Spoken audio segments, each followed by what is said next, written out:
Well, howdy, fuckers, and welcome to this week's episode of the Western Grunge Tape Deck. This week's episode is brought to you by all the astronauts in the Oklahoma Space Program, cold Miller Lite beer, and, I don't know, Velo 9 milligram wintergreens, because that's what we've been chewing on lately. Oh, I got a thumbs down from Gage. Grizzly 12, I'm so sorry. Grizzly 12. Thank y'all so much for joining us today. We have a very special guest on here, Brian Keane from Playola Radio. Playola, that's it. Playola, I got it right. Nailed it. First try. Everybody give me a round of applause real quick, because that was a disaster. And Yes. y'all know how I pronounce shit. Here you go. I got you, Tracer. Maybe. Technical difficulties. Oh, no. Usually I'm on it. All right, Well, it's not working, so. that's fine. That's fine. I'll just take it in metaphor, if you will.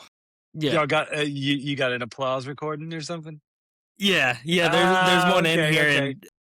and there'll be some nights we'll just be recording a BS episode and having fun, and I'll just throw in like crickets or something, or a drum roll or clapping, catch everybody That's way great. off guard. Awesome. Well, it's nice to meet y'all. Yeah, likewise. I guess just kind of right out the gate, tell us a little bit about yourself, who you are, where you're from, and all the goods. Yeah, my name's Brian Keane. I was a songwriter and a Red Dirt artist for a long time. I started by playing with the Randy Rogers band. I played keys for them for a long time. And then I wrote a song called I'll Sing About Mine that did real well for me. And then Josh Abbott cut it and did real well for him. And then I kind of got into writing for everybody, wrote, I guess that's sort of what I've been loving doing is writing. I wrote with William Clark Green, we wrote She Likes the Beatles together. And Hayes Carl wrote She Left Me for Jesus with him. That got us in a lot of trouble. Song with Randy that he and Wade cut called Standards. I don't have hits because I got standards. And I don't know, a bunch of stuff with Mickey in the Motor Cars. Love writing with Mickey. I listened to y'all's show with him. It was great. He's just so fun to hang out with. I don't even care if we get a song. But that's pretty much what I did forever. Yeah, until things just Spotify kind of ruined it for us. The money stopped coming in. And I don't know how much y'all know about it, but it's like they kind of rearranged the way that all the money flows, so it just goes to the labels now. And it's crazy. You can make a real good living. You can have a bunch of you can have a bunch of people that listen to your music. You can have a bunch of people know your music. You can have big songs, and you can not make enough to live on. So I kind of got the idea for this app called Playola a long time ago, and taught myself to code on Randy's bus, and kind of built a bunch of different versions of it over the years, and then finally figured out one. It was real important for me to get one. It was the most important thing for me is to solve the problem of that you can't make a living. You can have a good following and not make a living. And so figuring out how to get that working was what took, I think, the longest. But we got it up and running. It's going real well. Reckless has a station. Mickey's got a station. We just released Bart Crow's station. Yeah, it's just real fun. I want to give a shout out real quick to Shiny Ribs. Him and I got weird the other day. I was listening to the app, and I was like, I get in weird moods. And so I opened up the app, and I was like, who can I listen to that's just going to be the weirdest person possible? Shiny All Ribs. right. And I was like, hell yeah. And like the first song that comes on, it's like a Led Zeppelin song. And I was like, let's just go, man. Let's get it. Hell yeah. I love his station. It's all over the place. And he was the first one to kind of get how it could be like like art, how like the station. We didn't really get into talking about what it is. It's what it is every artist gets their own radio station. They pick all the songs and they talk about it's not just their songs. It's a little bit of their songs, but mostly it's songs that like they grew up with, songs that shaped all the songs that they write. It's just what they would want to play if they were the DJ of a radio station. And then on top of that, like sometimes they go on, they go live. They can go live from the phone. So sometimes they'll jump on from the van or the bus, and it just like we always did on the bus, like passing around the phone with the cable, but they just kind of do it on the app. So it's real cool. It's I'm real proud of it. I'm real proud of it. I remember the first time I saw it. I can't remember who posted it about it, but I was like, what is this app? And I went and kind of like checked it out, and then quick little shout out to Mila for Oh, getting us in connection. Um, Funny story, the beginning of this year, like we had the podcast going through the end of last year, and then like I had bought a house, and then my wife and we got married in October, and then we had like born and raised in September, so everything was just so jam packed, and everybody was just extremely busy, especially with holidays, where we kind of just like stepped away. And then I called Tracer and was like, let's start this back up. And he goes, I've been itching for it. And all I right. told him at the beginning of the year, I was like, once we kind of get more settled into the year, kind of get the gears turning back, I was like, we need to find a way to reach out to Playola and get to learn more about it and also share with all of our audience. And just so happened our plan was around June, July, halfway through the year. And then in March, maybe February or March, Milo reached out and was like, "Hey, I think this would be really cool." And as soon as I No saw way. that, yeah, as soon as I saw the text, I called Tracer. I was like, "Well, this just fell into our lap." Love when a plan goes according, but it's like Yeah, you're not the one kind of like in a sense setting it up or the one reaching out. Like it was someone reaching out to totally. us on that behalf, and I was like, it couldn't have happened at a better time too. Oh, Exactly. that's awesome. And Mila, I love Mila. She's an amazing songwriter. Yeah, and first off, happy Earth Day, um, the day of this recording, Happy and Earth then Day. second, my wife and I we're having a baby boy, which we just announced yesterday. Oh, So congratulations. thank you. We Your first? yes sir, yeah. Oh, So it's so we're fun. ecstatic. Yeah, we're ready, and we're both kind of bickering back and forth about a name, and we were both like, you know what? Let's just reach out to some of our favorite artists and have them pick between the name. Because for our first dance, we did a coin flip. So it's like, let's just keep that tradition going and have fun with it. Plus, 10 years down the road, we can tell them, hey, this person helped pick out your name. And Milo was one of them. Race I, you Ricketts, know, Shelby I was with her Stone. when she got that text. And my wife and I were like, that is the coolest thing. Yeah, we were like, you know what? Screw it. I mean, also Dalton Domino was another, Gracie York, which shout out Gracie. She was team Brooks Wayne, as I was, but we ended up going with Walker Wayne. So I'm Oh, awesome.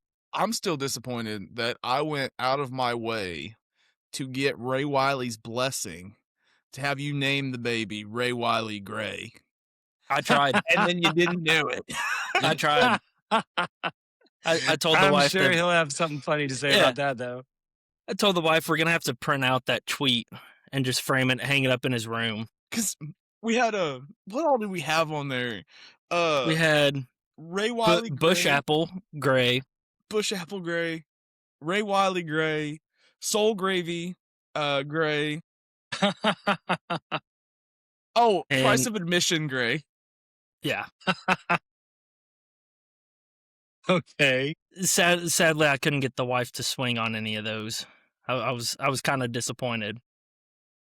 Well, it's okay That's because we went and got a dog of course, this past Saturday. We could pick her up tomorrow, Thursday, and we changed her name to Rosalie Oh, awesome.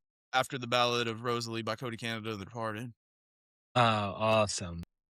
So the other night we were sitting there, and I've been so ecstatic. I'm so excited to get her home. I'm just ecstatic. And Kendall was like, "Well, you got to name the dog, so I get to name our first kid." And I was like, "That's fine, whatever."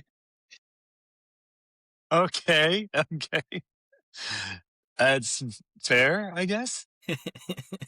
It's all I good. mean, they say a dog is a man's best friend, but I think once my son gets here, all the dogs are gonna, you know, get pushed into a room.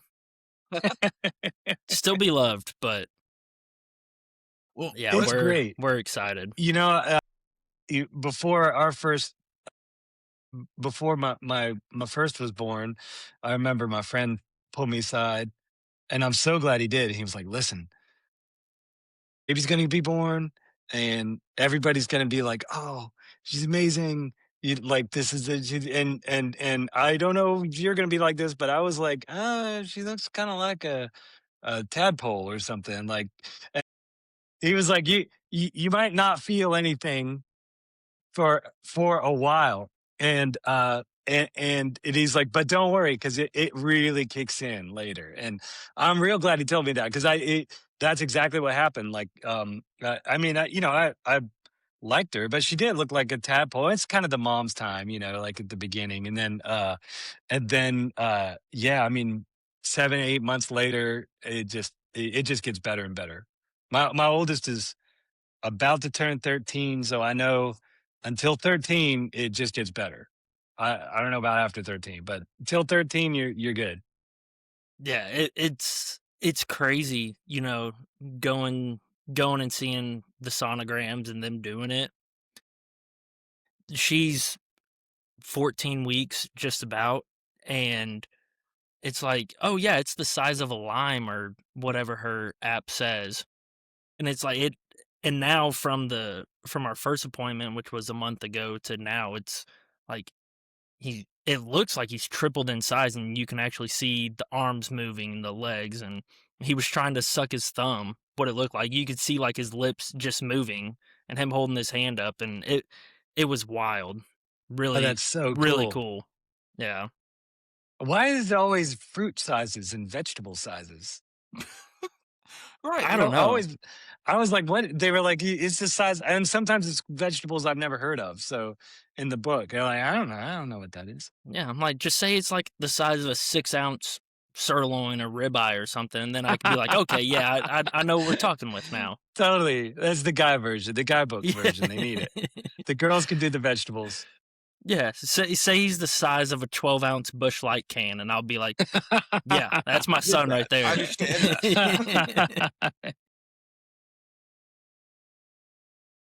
Well, anyways, teetering back to what Playola is. Let you go more in depth with that if you want to. I mean, yeah, the idea is to kind of give them like their own version of social media, but that like they like to do that's fun, and um it's about the thing that they love, and they get paid for it. So we go out and sell the advertising, then we split that 50-50 with them. So Okay. it's enough for I mean, in theory, of course, it's just now getting going, but if it works out the way we're planning, it's like enough for them to live on. So That's awesome. That's what it's all about. Um, kind of want to hear about, and I've heard about this briefly from our friend Patrick. But Reckless Kelly had to re-record a bunch of stuff to be able to play it on the radio, and that is how Gage and I both ended up with our copies of arguably their best album. I'll just go on a limb and say that arguably their it's best album, such a great record. Wicked Such a great Twisted Road. record. Such a great record. I love that album. I do too. I'm such a fan of theirs. I mean, God, open for him like God, it must have been like 15 years ago, 20 years ago, something like that. And I remember just being blown away there. And then we got to go playing with Randy. We got to do the East Coast and the West Coast with them, and they're just they're just they're so genuine rock stars. Oh yeah. Well, I know that Kendall is very she's still like getting used to like the new or the older Red Dirt stuff. She's very much a big fan of like Turnpike and Wyatt and guys like that. And so Yeah. being with me, she's like got to listen to, and I can remember the first time I think she was with don't quote me on this, but I think she was with me when she heard Seven Nights in Irie. Ah. She was like, "Wait, is this like Celtic rock?" And I was like, "No, this is Reckless Kelly. It's Red Dirt." And she's like, is Celtic rock just Red Dirt now?" And I was like, "You got a lot of similarities. I mean, if the Irish brothers want to be Red Dirt brothers, I mean, by all means, you know." Yeah. But It's whatever they want. yeah, Whatever they want. Everything they do is just so rock and roll. I remember I mean, I fell in love with them from that Crazy Eddie's Last Hurrah song. Like, well, I don't even know who wrote it, but like, what balls? The the first verse, it sure didn't take too long. Woke in the morning, she was gone. The note that she wrote didn't say, "Dear John, it's a goodbye, fucker, I'm gone." Like, it's. And I was a huge Hank Williams Sr. fan, so the Dear John that reference, and like, I was just, oh, I'm so sold. all right. So I gotta fill you in on this story. Oh, I grew up on the ragweed version of that song, the live from the Wormy Dog, I think. Is it Wormy Dog or Billy Billy Oh Bob? Bob's. yeah, Live from Billy Billy Bob. Bob's. Yeah. Okay. And so he comes out there and he says, "We're doing this a song for our friends out from Idaho. This damn good song, whatever." And it's a rock. I mean, ragweed was rocking that night. And so anyway, yeah. for years, I was like, they threw me out of the bar at 2. I broke down and called Big Sue. Okay. And that's what I've heard for years. It's Big Sue. And so recently, I think his name is it's Carter something. I can't remember his name for the life of me. But I was listening to the new music playlist that Spotify makes for me, and his version of it came on, and I'm singing along, and it's a more like toned down country version of the song, you know. And Uh-huh. he goes, "Broke down and called Guess Who?" And I said, "That's not the damn lyrics to this song. I don't even know the lyrics." And so I went and looked it up, and I was like, "Holy shit, it's Guess Who?" And I picked up that, and like I was talking with Kendall about it, and I was like, "My whole life I thought this song was called Big Sue," and she's like, "But who is Big Sue?" And then I had to like take another step back because I'd never even questioned who the fuck Big Sue was. He was just a caller, man. I don't know. Recently, we went to cross Canadian Ragweed and the Turnpike Troubadours play at Boys from Oklahoma, and we were up front in the pit. He comes out, he says we're gonna do our friends a song, and they go into Ah. Crazy Eddie's Last Hurrah. We're rocking up front. And it gets to the part, and he goes, "Called Guess Who?" Kendall and I, and we got some friends next to us, Sydney and Lane. We all yell, "Who the fuck's Big Sue?" Of course, everybody's looking at us because they have no idea what we're even referencing at this point. But shout out, Big Sue. Oh, that's It's awesome. for the longest time. I was the same way. I always just thought it was Big Sue, and then I also thought that it was Cock Block.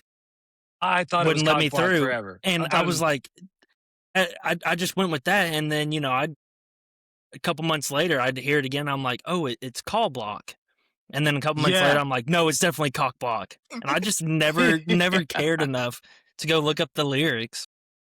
And I was like, Man, I was so just Big Sue and Cock Block. I was like, that's the words. That's what I'm running with. now Cock Block is definitely what I heard. But yeah, I did. I mean, maybe like years later, I figured it out. That Yeah. oh god, that line. Uh, that I shot him full of holes from his nose to his knees. It's it's just so good. It's just so cool, so free, and so like uh I don't know. It's not trying to be anything. it just is. I I love hearing stories from my brother-in-law. For his senior trip in high school, they went to Ireland. He's like, "Dude, you just walk up and down the streets of all the pubs." He's like, "And you hear Red Dirt. Like, that's Ah, something that you hear out there. You hear you hear Jerry Jeff Walker songs, you hear Ray Wiley Hubbard songs of just cover bands up and down." He's like, yeah, it's really an experience, and ever since I heard that, I'm like, I want to go and just drink more pints of Guinness than I should be able to, and yeah. just spend a night on the town out there. I'd never been. All my friends went and toured Europe, and I'd never been. And finally, I went last year, um, and we went to Ireland, and it reminded me of Texas 15, 20 years ago. Like the how much in love with the music they are, and how you just hear people singing it in the bars. You walk by these pubs, and some guy just sitting there with a guitar at the bar, and nobody thinks anything of it, and everybody sings along. I miss that. I miss that. I feel like that's gone a little bit from Texas. The I mean, I still love it, but there's not as many venues, not as many places to play, not as much it's just changing. Well, what really obviously, the pandemic and COVID took a huge hit on a bunch of smaller venues, and then you had, Live Nation and a Live bunch of those live places that are Live just Nation buying up buying all them all the. up. Mhm. And it's Yeah. we've really gotten away from being able to go down the road and see your favorite band for 10, $15 because they're just passing through, and you know get to find that smaller artist, the next one upcoming, and it's really gotten taken away from those smaller town venues, and now you're just left with, you know this is no dig at them, but like Billy Bob's and a bunch of the more famous and well known Yeah. bars, but Yeah, we're I mean, we're you gotta not. have both, and they're Yeah. taking one of them away from us. Like, and that's the thing. When I was touring, like we did real well in West Texas, in like Amarillo and Lubbock, and that's where we built the most. And I think it was because we had radio play, and there was a tiny venue we could headline at, and then there was a giant venue that we could open for someone at, and um, that was how we did it. And I don't know how kids are going to do it these days because you can't some giant company bought up all the big venues and they won't let us play it anymore. So I don't I don't know. It's hopefully we can change. There's sort of the idea of the app is to bring it back and put the power back in the hands of the people that are playing and the artists, you know. Um Right. You guys are like the first stepping stone to getting the scene back.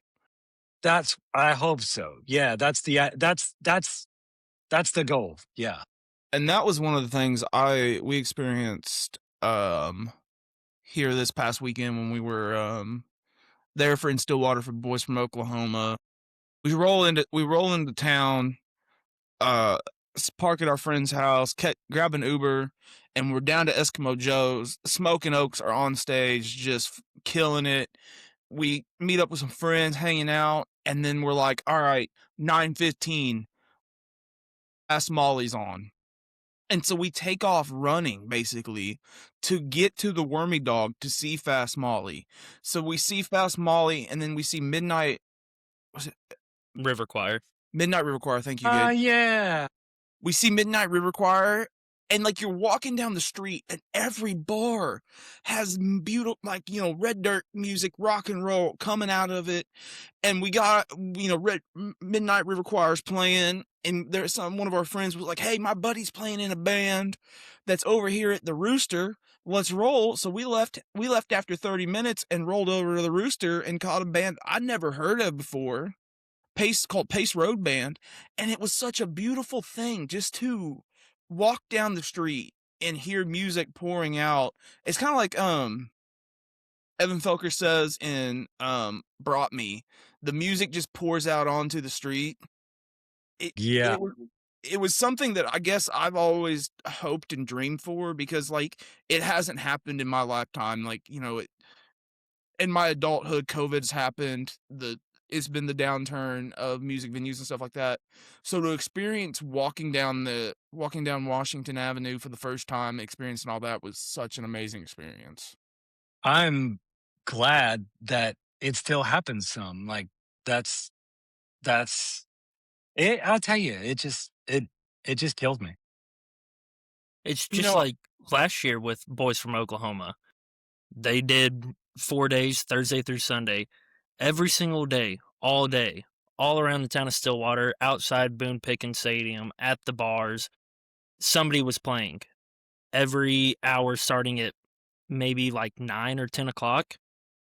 Was it? Yeah. you know, Whatever time it was, just from then till the next morning, there was live music somewhere. And As it was arguably like, yes, it sold out crowd, stadium of 80 plus thousand people, not to mention all the people outside of it and everywhere else. I've never been to a concert, an area so saturated with people where it was just, hey, somebody bumped into you before you could turn around, pat on the back, hey, I'm sorry, excuse me. Everybody was so kind, and it was just like Cody said last year was, this is all just about bringing people together. It's more than the music. It's more than this. It's more than your political stance. It's more than how much money you make versus this other person. It's like we just need to get back to that connection and that yeah, conversation that you can have with a stranger. And it's not a fuck you, I don't know you, stop talking to me. It's just everybody seemed like they were friends and yeah. all I bonded. mean, I th- personally, I think we're more. I feel like there's businesses that are making a lot of money making us all not like each other, and like my my brother-in-law who's on the opposite side of the political spectrum as me, which I'm relatively liberal. I don't know if I'd say it's liberal, but I'm not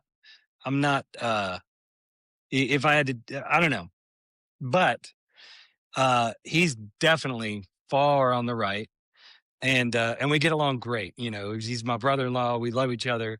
And I remember he'll show me his Facebook stream, and he'll be like, "Does this? Do you think this?" And I'll be like, "No, I think this." And he'll be like, "Oh, well, yeah, that kind of makes sense." And it's like it's designed in a way to make everybody mad at each other. Like it's worded, it's on purpose in a way to make everybody mad at each other. And I hope we can figure out how to get rid of that, because you can't you can't you can't you can't say like Trump people are bad and then get a flat tire in West Texas in the middle of Trump country, and you like 30 people are going to offer to help you. It's just artificial. It's all artificial, I feel like. And that's a I mean, really way of putting it. I was in high school. I graduated in 2020, and it may have been senior year, and I was over at a friend's house, and his parents had a bunch of friends over and everything. Everybody's getting along, having a good time. And I was like, "Oh, hey, like they were talking politics, and I was um definitely not drunk because yeah, you can't drink in America under 21." But I was like, "Hey, look, I was like, I'm 18.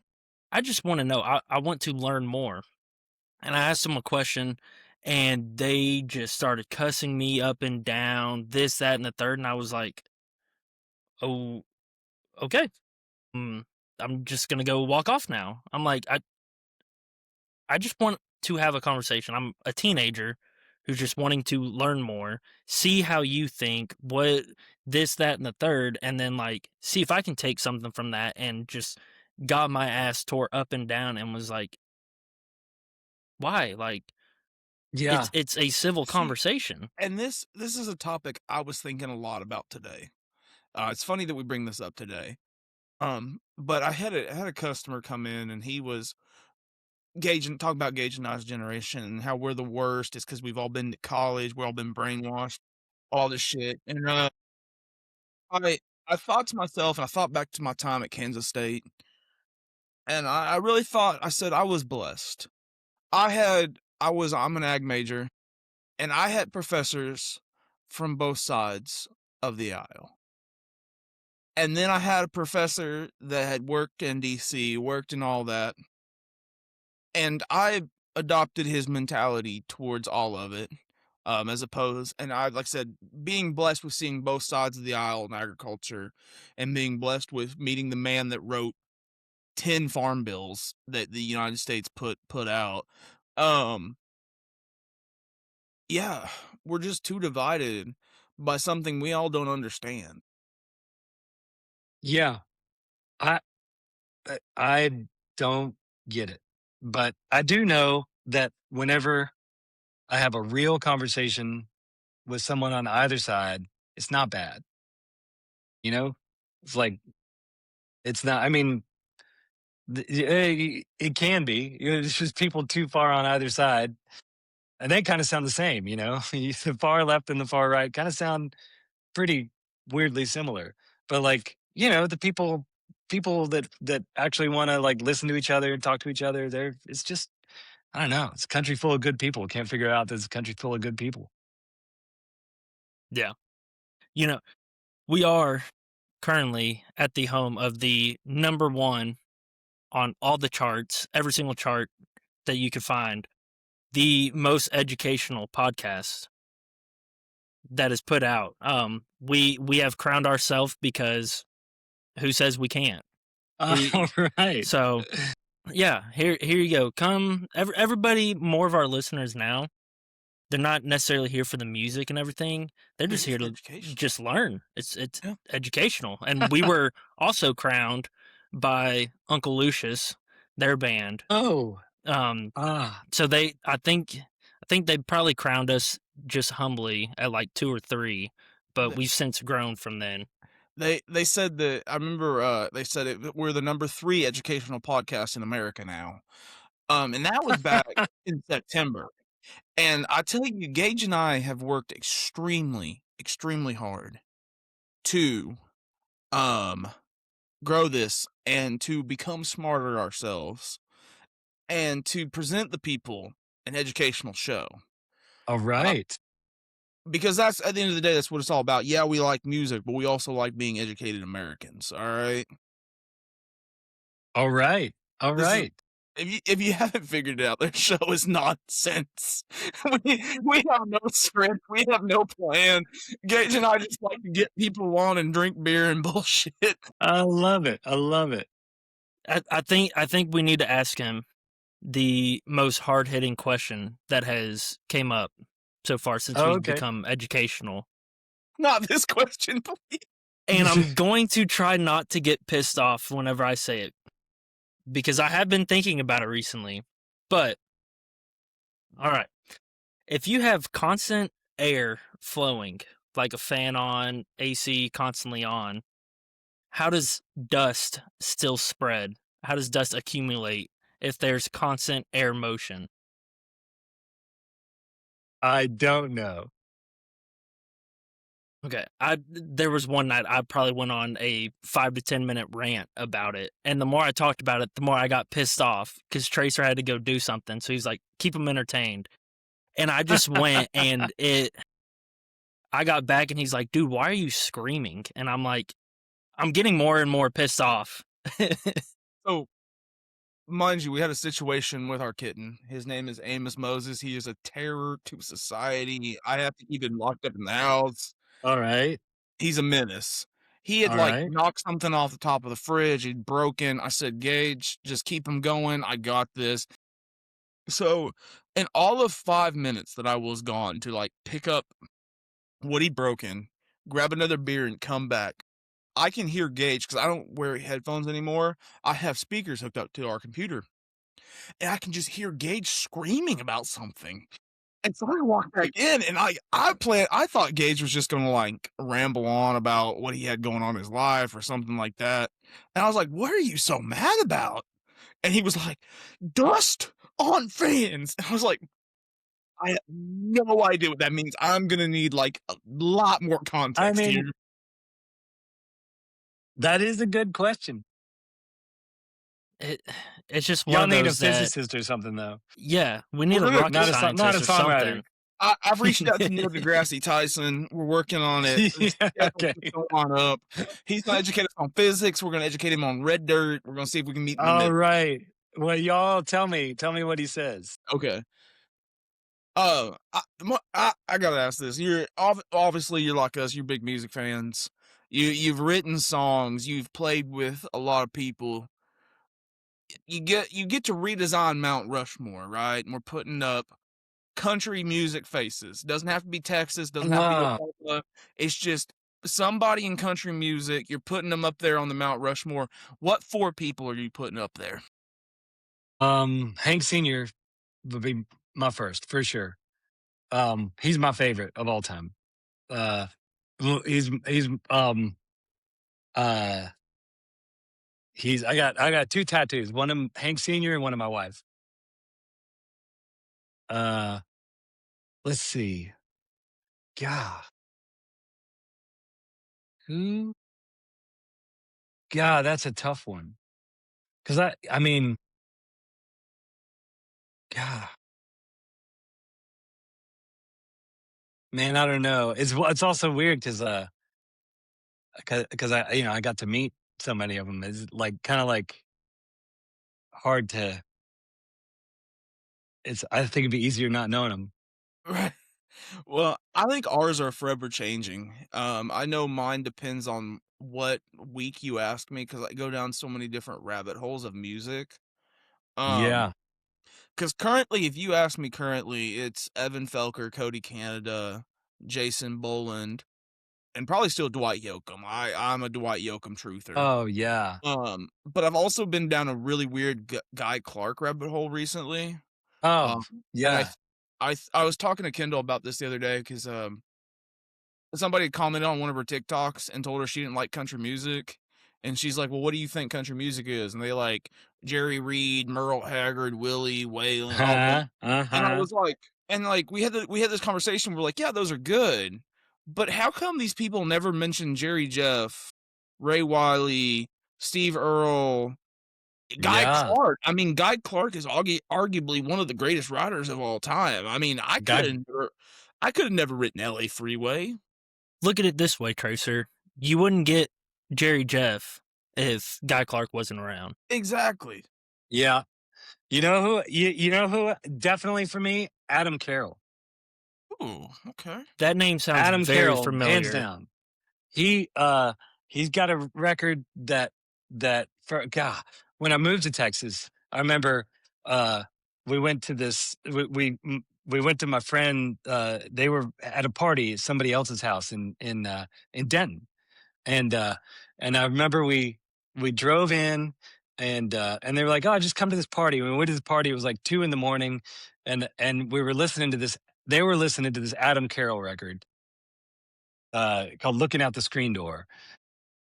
Most of it's just him and a guitar. It's just to me. I mean, I don't know. To me, it's like the Texas Bob Dylan, but better. I think way better.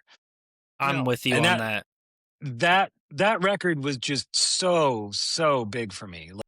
And I remember it was my first night in Texas, and I remember being at this party, and I remember the sun coming up, and us all listening to that record in the backyard, and I was like, I am never leaving here. I'm never leaving this place. It's like, Gage, correct me if I'm wrong, but this is starting off like a song that we know way too damn well.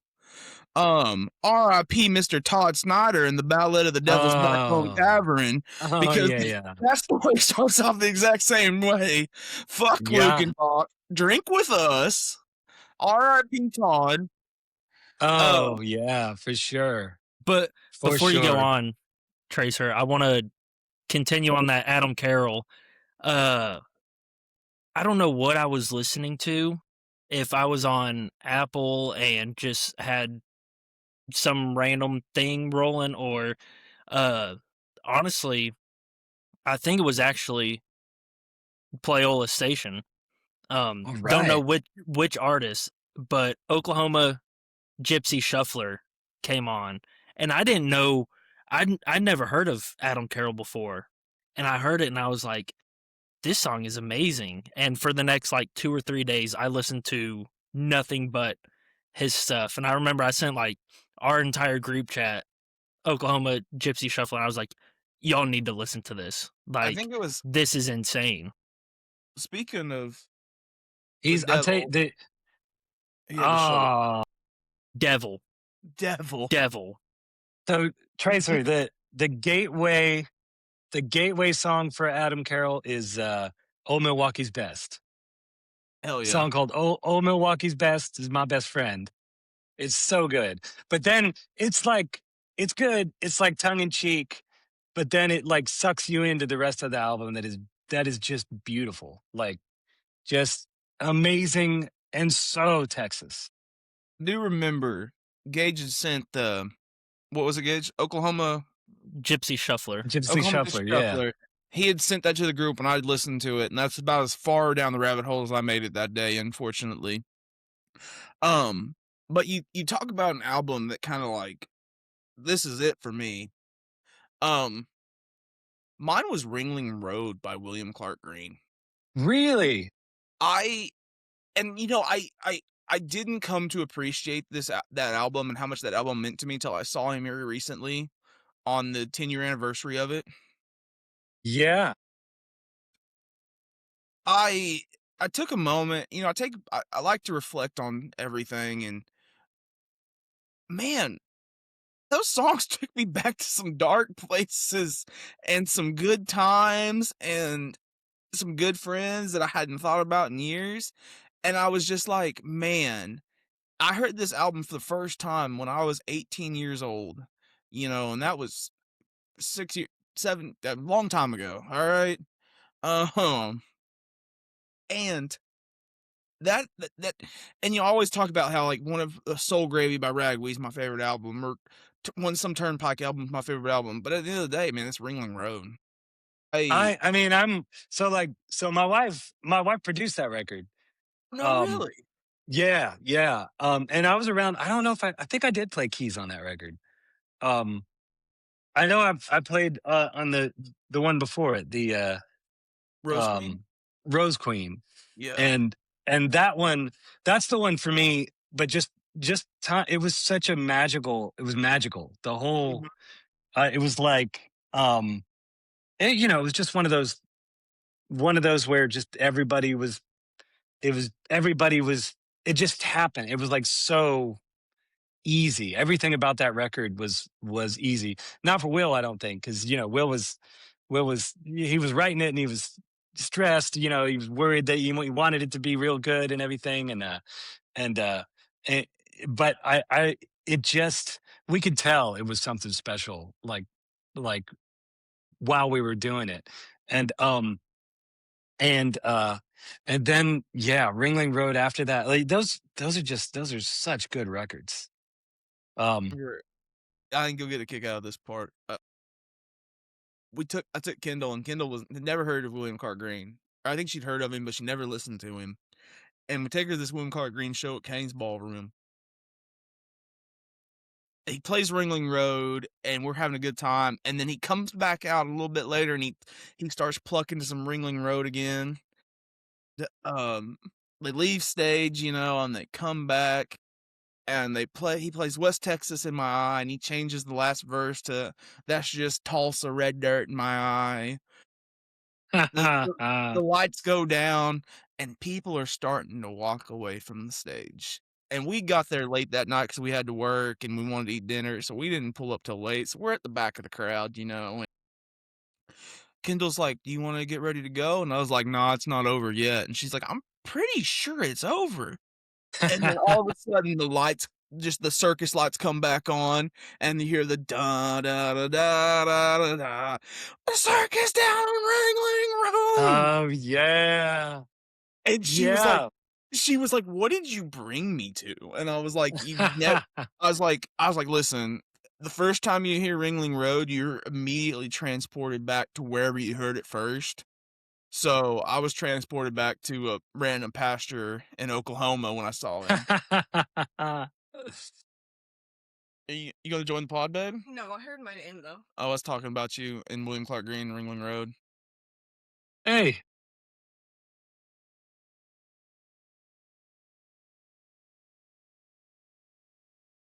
I wanted to bring up going back to Playola and everything. Getting back to what we're actually supposed to be talking about here.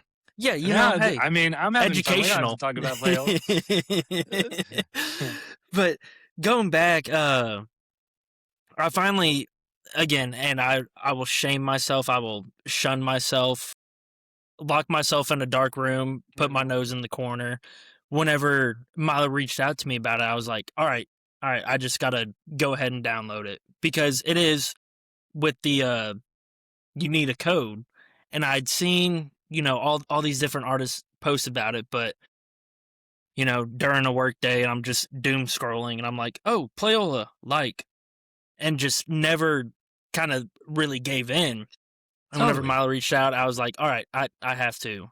And I was kicking myself, like, why did I not do this earlier? Because one thing that I really love, besides the artist getting paid and all that, I think that's just top notch, like amazing, is the rewards for the amount of time that you listen.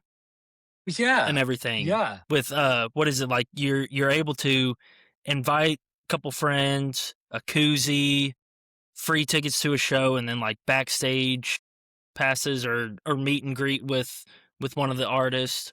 Yeah. The more you listen, the more all the artists have sort of volunteered to help us out with this stuff. So it's just that's another thing. Like we were kind of like, I was like, I don't know if we should ask them about that. And they're all just like, yeah, it's a real community. Like everybody's really kind of coming together behind it in a way. I don't know. It's just real cool. It feels like it feels like a kind of a grassroots movement. It feels really good. And awful, and sometimes awful. Like he's like every other day, it crashed. I don't know, about a month ago it crashed. So, I'm the only one working on it. I'm not, there's 6 of us working on it, but I'm the only software guy. It crashes and I'm like, what am I doing with my life? What am I doing with my life? I'm over. It's over. I'm done. But today it feels good. Yeah, I wanted to also bring up just the fact of you have artists like, to me, and I'm sure several other people, Reckless Kelly, Mickey and the Motorcars, Bart Crow, Jason Eady, Adam Hood, and then you jump down to, Mila, Hank Weaver, Ashton Naylor, and a bunch of these smaller artists. And it's, I was listening to Bart Crow's station on the way home, and boom, Spark by Hank Weaver came on. And it's so cool to hear, in my mind, again, I don't care about numbers or anything. Bart Crow is a legend. Yeah. To me. Yeah, because that's somebody who I grew up listening to. I mean, Wear My Ring, I had no business probably being in a diaper and screaming every single word to Wear My Ring. But, that's just how it was.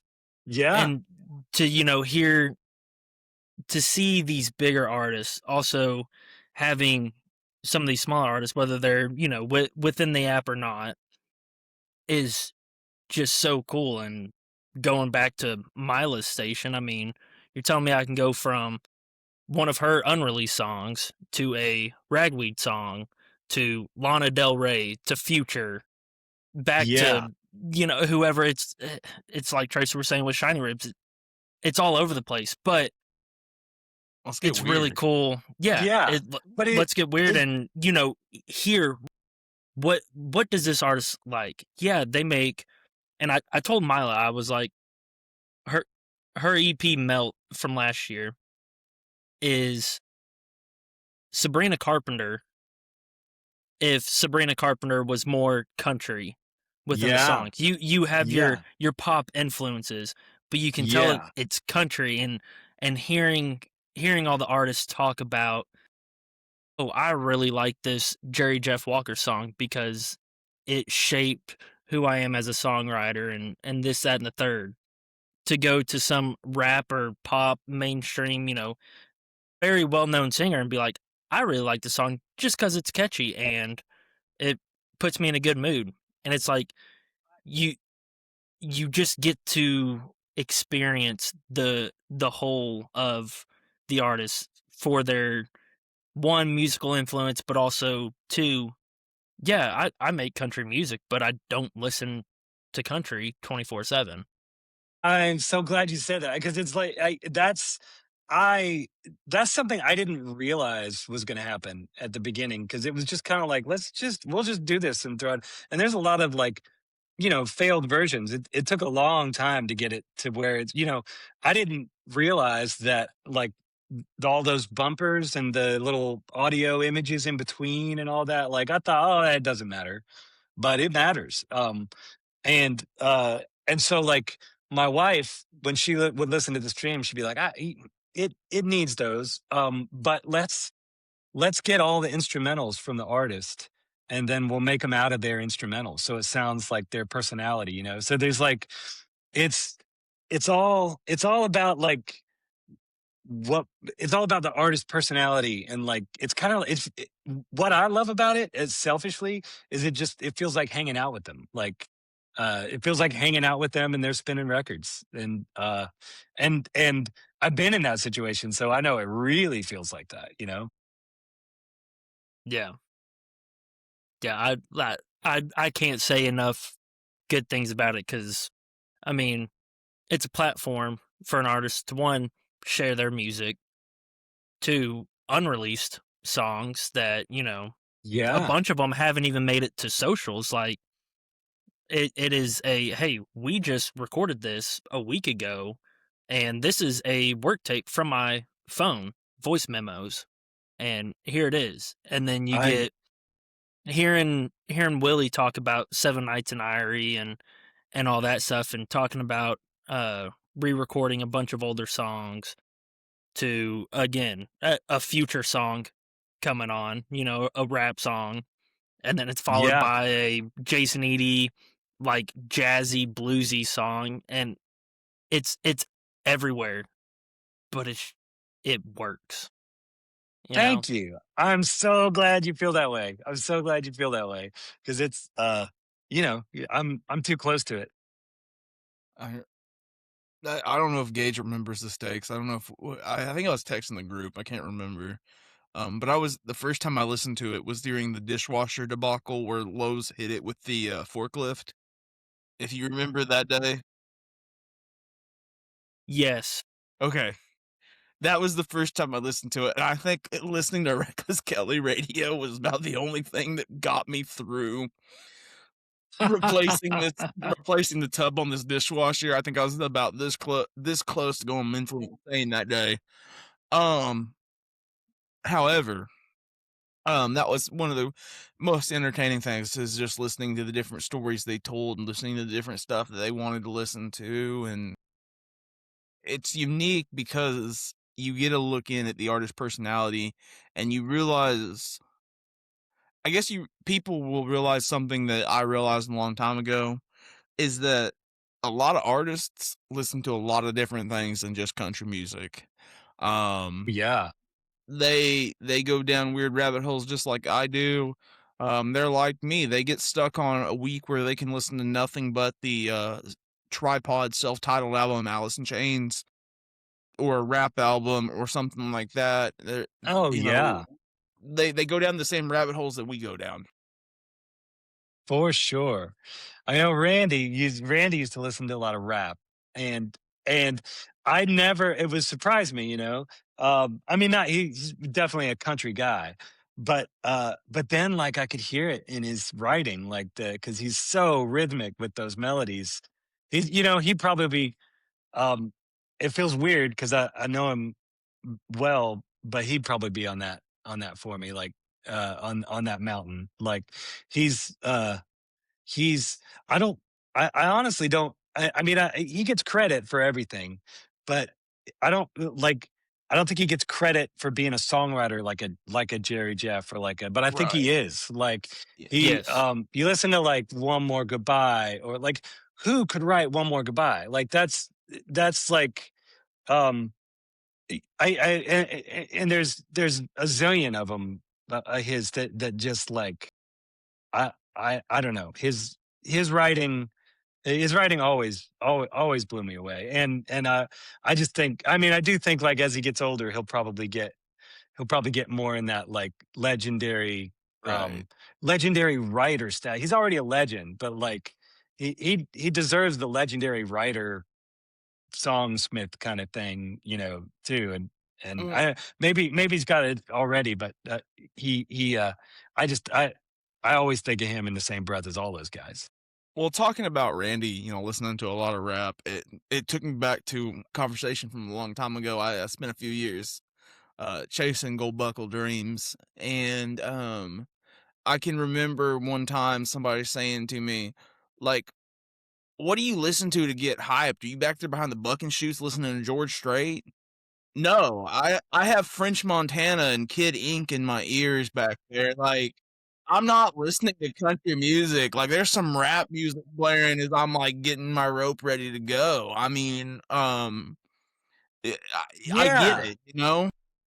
You know, like good rap and good country have more in common than good country and bad country or good rap and bad rap. Like it's all like the best of music is the best of music and you know I definitely lean country but I Mile is really the station that I kind of like end up gravitating towards after a while and she people I discovered that guy Joe DJO through her station who I never would have found just not even but I love his records it's like I don't know it's really cool. Go Which back for and tell a '90s kid that there will be a version of "Roll Me Up and Smoke Me When I Die," sang by Willie Nelson and Snoop Dogg, and see what gets said. So g- cool. going back to Joe, if for those listening at home that didn't know, that is I don't know if it's the older brother, one of the guys from Stranger Things. My wife was obsessed with him for a while. She's like, he's on Stranger Things and makes music and his song Chicago and this, that, and the third. I'm like, yeah, okay. Yeah. Yeah. It's it's so good. I mean, I didn't I just found him from her station and then my son, you know, we're listening to he's like, "Oh, this is the guy from the show I like." It's like, no way. Yeah. No way. Yeah. But that And guy's a killer songwriter, killer bass player. Like yes. he's playing a lot of the bass on that and it's so good. Mhm. Yeah, again, like you talk to anybody and I've said it multiple times and I need to break the habit, but it's like I'm so strictly on just Texas and red dirt music that I don't venture out quite often. But in the same breath, I will tell you I am a huge Sabrina Carpenter fan. And totally, totally. Don't know what it is, and that's like listening to Mila's station is it's so broad that I'm like I don't know what I'm expecting, what's gonna be coming next. I could have rap. The future one really threw me off, and I've only heard like an actual rap song on her station just that once. But like you said, it went from like Ragweed to Sabrina to Lana Del Rey to Future, and She then just like likes some great movie stuff. soundtrack. Yeah, and I'm just like Yeah. her story of talking about that movie that her and her brother would watch on car trips and she just fell in love with the soundtrack and I'm like this isn't something that I would listen to but just because you gave me all this a good like 2-3 minutes of dialogue as to what this movie has not in a sense done for you, but the music and this, that, and the third, it's like, all right, I'm gonna listen to it. Yeah. And for about 2 weeks, I could not get that song out of my head. And I wanted to text her so bad and be like, I highly dislike you for this because now this is the only thing that's stuck in my head. And thankfully You now know, I can't remember what song it was, but it was just one of those just really catchy songs where, you know, your first listen through and you're like, all right. And then you hear it and you hear it and you're like, oh no, you know, this is not good. it's like I artists. Oh, so to me, um, we're kind of spoon fed all this corporate junk on FM radio and everywhere now. Spotify, when the album finishes playing and then there's a new songs, it just keeps going. The labels are paying for those slots. Like they're buying your ears. And what you end up with is just this like corporate. My wife says like it might as well be AI. Like most of it just might as well be AI because it's this corporate. Hey, we want a song that sounds like this or whatever. And to me, the people that are just really good at accidentally weeding all that stuff out and get into the authentic stuff are the artists because they do that anyway all day long. And so I love just getting tapping in. I've didn't expect it, but I found so much new music through it, especially mine. Yeah. And I mean, nowadays Spotify has really seen it, the AI fed artists and songs. And it is just, I see it all over Twitter. Tracer's talked about it. Kendall has talked about it, and just so many people of like the AI songs and artists that, you know, it's, I'm not going to say it's nothing like what you listen to because it sounds similar because that's what they're going for. But the way that it's just so fed, and it's like, oh, this song is number one on the charts I've never heard it. for Well, Spotify, and it's like this is literally an AI artist, an AI written song, AI instruments. This person doesn't exist, and it's just like you said, it's being fed and being paid. I mean, yeah, it's so like music is weird. You have, and I learned this making the app. That most people don't like any song the first 6 times they hear it. This is like 96% of people don't like any song the first 6 times they hear it. So if you can monopolize somebody hearing a song 6 times, you can make them think they like it. Um, More than a good song that they haven't heard more than 6 times. And so that's sort of this thing that the corporate world has been using forever. And they can use it with AI, they can use it with everything. But I don't think I mean, on the one hand, my wife and I were sort of staff writers in Nashville, like for a while, and we'd go up and they'd set us up with some somebody in development and they would say, okay, we want a song about the summer that sounds like this, whatever. And we write that. And when AI came out, my wife was like, well, I think AI might be able to do that better than we were doing it. Cause like that's sort of the heartless, like you just, whatever. But to me, the real stuff, and this is kind of cheesy, but to me, a song is you take how you feel at a certain time and you put it in this box and then you give that box to 10,000 other people and they open it and if they open it and they feel exactly what you felt then it worked, like the song worked. And sometimes a good song, it gets the whole thing there, and sometimes a bad song doesn't, and you almost never know which is which. But um AI just makes the box. Like it makes an empty box. And sometimes it gets like a little bit of what was inside of it from the things that it stole from. But it doesn't know to put a feeling in there. There's no feeling in there to get. And so I just think I mean, I think we're in a world where it's easy for an empty box to get big because corporate world has made it so that we're all conditioned to hear to these My wife says like, my wife says it went from cowboys to like rich kids in cowboy costumes. And that's what it feels like to me. And I feel like the world is, I mean, I don't think red dirt people are going to tolerate that very long.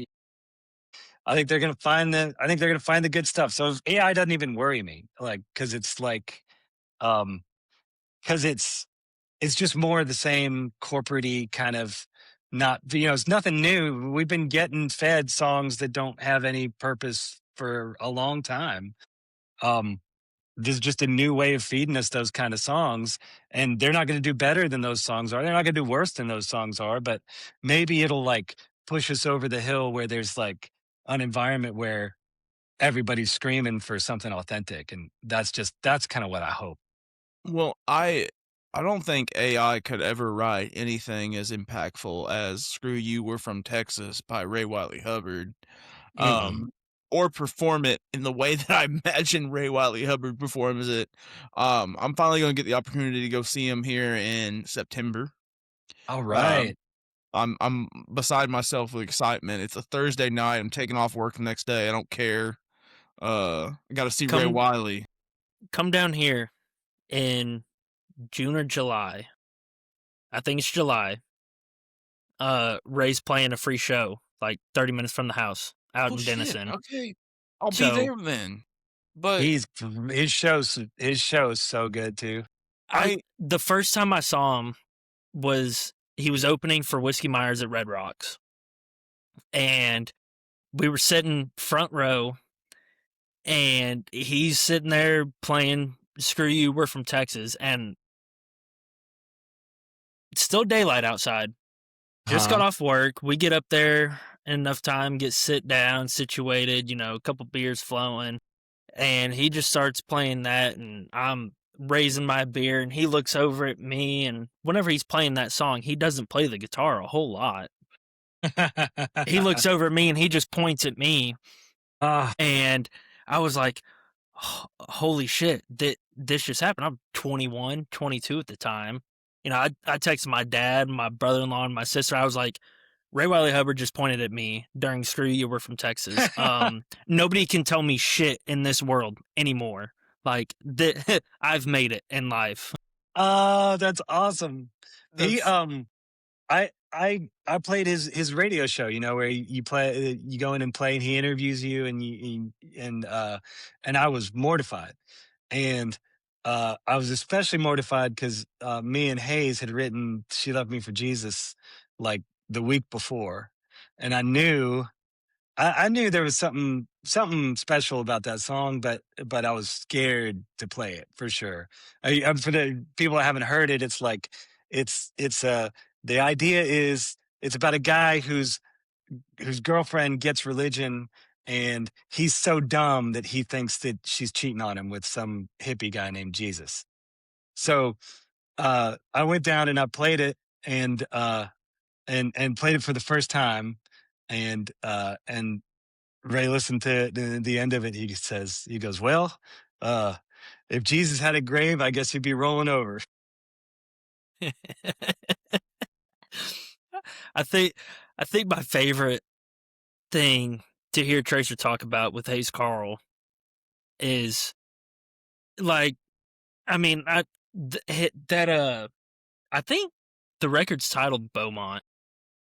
Yeah, it's a great record. Phenomenal. I mean, again, one of those that I just grew up with and listened to all the time, and then the albums that he followed with was unbelievable still. so Yeah. And I had been on Tracer. I was like, dude, you got to check out Hayes Carl. He was like, all right, I'll do it. And what I got a phone call probably a day or 2 days later, and I'll go ahead and let Tracer take over it. But it is so the funniest thing ever. I'm sitting there, and mind you, I am a huge Turnpike fan. Like Huh? you need to preface that I'm a Turnpike fan, and so I'm sitting there, and I'm like, huh, this Hayes Carl guy sure takes a lot of influence from Turnpike. I sat there listening for a little bit. And then it dawned on me this album came out in something like 2004. And Turnpike Yeah. wasn't even a band yet. And I was like, wait, hold up, back up. Turnpike took influence from Hayes Oh, Carl. totally. Totally. That's on Trouble in Mind though, right? Is that the record Trouble in Mind? Let me look it up real quick. I know which album it is. I think that song, I love that song. And I used to wear that record out. I think it's on that record. And I mean, guys, Little Rock Yeah. is the first record I listened to. Little Rock, that's a Yeah. great record. Yeah. That was That my is a first, funky record, such a great especially record. for Texas at that time. I feel like that was one of those that was kind of like, in a sense, crossing a border, jumping over that line a little bit, getting fun with the instrumentals and all that, and so good. We've I we've briefly touched on this, but I want to go ahead and throw Kendall's pin in there because she always says it. Shout out, Kendall. Love you, baby. How does the same man that wrote Drunken Poet's Dream write Snake Farm, but also write Cooler Than Hell, Screw You, We're From Texas, and Redneck Mother? Among Yeah. countless other. How do you Yeah. have that type of range? Sorry. I know. Yeah, he's unbelievable and funny and funny. I've had Just my has interaction with Ray. I love him. I cannot say nothing but nice things about that I think man. I think Hayes is maybe the funniest songwriter I know. I think he. I can see that. I remember. One of my favorite before we moved to Nashville. I asked him. What's Nashville like? And he goes, yeah, okay, yeah. It's like, so here's what it's like.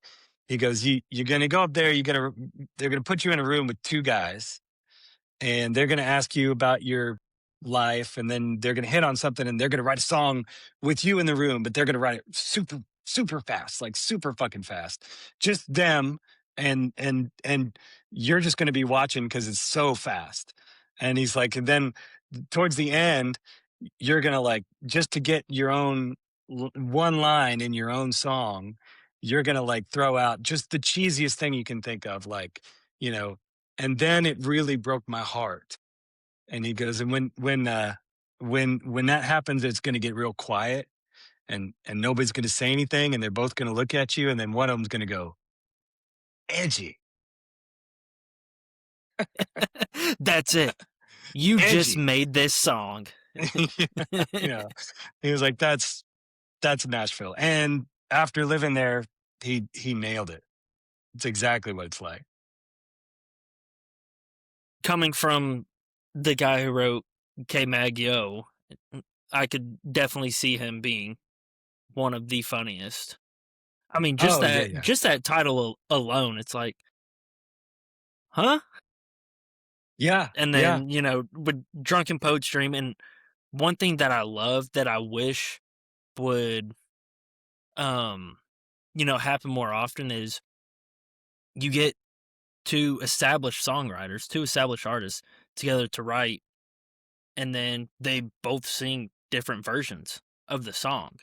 Yeah. Whether it's same tempo, key, all that, it could sound the same, but you change the lyrics up, it's like, okay, like I really love this because I love both versions. And it took me several years after listening to Hayes Carl's version for several years that I was like, oh, Ray also has a version of this. And it Yeah. is, I would say, in my opinion, extremely and vastly different just from Totally different. sound and everything. But it's like I can appreciate both of them just as much. Like one is not better than the other. You But know, I used to get a little it used to drive me nuts because I got to where people would come right with me before their record. And so then sometimes we get like a killer song, and then I just know, well, it's going on their record. And then once they do it, it if it's once they do it, it's like, you don't want to redo it, like, because it's just kind of like, what's the point of redoing it unless you're going to do it different.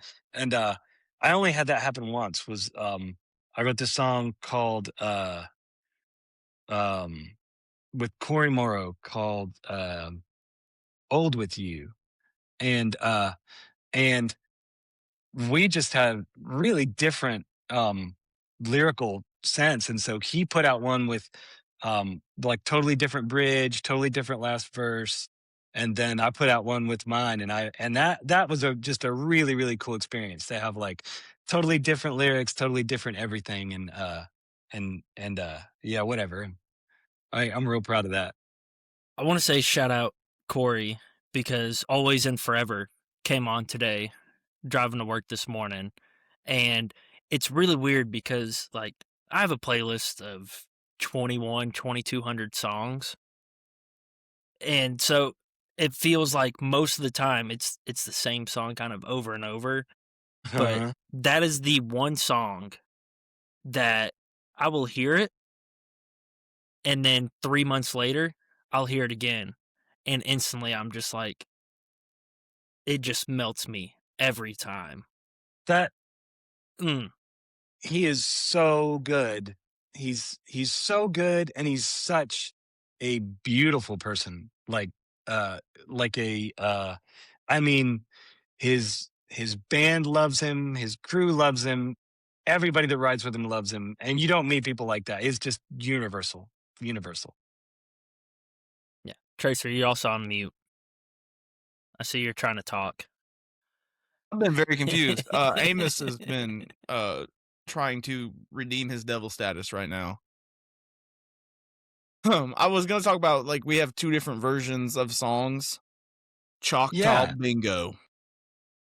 You Oh. have the James McMurtry version, which is this in your face rock and roll. That sounds like nothing like James McMurtry has ever done, or at least that I've ever heard. You're back on mute. Amos muted you. Amos, stop! Throw that cat against the wall off camera. No! Shout out PETA. No, he's a sweet boy. He's upset. He knows he's getting a dog tomorrow. We're getting a dog tomorrow, and he's not ready for it, but he'll be all right. Oh. I just want to preface. I was joking about throwing the cat against the wall for everybody listening out there. That yeah, I love Amos, even though I Anyways, hate him at times. dude, the other night, laid down to go to bed, pop pop my sleeping medicine. I'm almost at that point that I'm out, and like I'm staring at the TV, and I feel him like jump up and kind of like curl up near my chest, and then he just starts working his way up my face, and I'm like, okay, he's gonna cuddle by my face. It's whatever.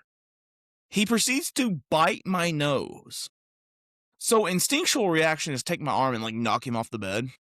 So I do that, and he goes like flying, hits the floor, and all of a sudden I hear this on the floor. Is that his specific? Yeah, I'm talking about you.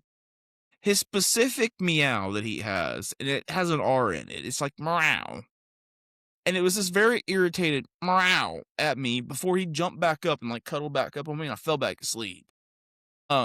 But he is something else. That's all I can say. Okay, back to Choctaw Bingo. But yeah, back to Choctaw Bingo. What a song. Yes. Shout out to the McDonald's above the turnpike. But no, I mean like Ray's version is completely different than James McMurtry's version. And James McMurtry's version is a rock and roll in your face like type of sound. And that's not what I expect from James McMurtry. I'd expect that more from Ray than I would at James McMurtry. But Mm-hmm. nonetheless, I'm so sorry for the weird tangent that was. It happened. No, yeah, that wasn't a tangent. I have a vendetta now against that song, but it's also my fault. Last weekend, Buddy and we went out to Choctaw, and as we were getting close to the casino, I was like, I know the song to play. It's gonna give us good luck, and it gave us good luck.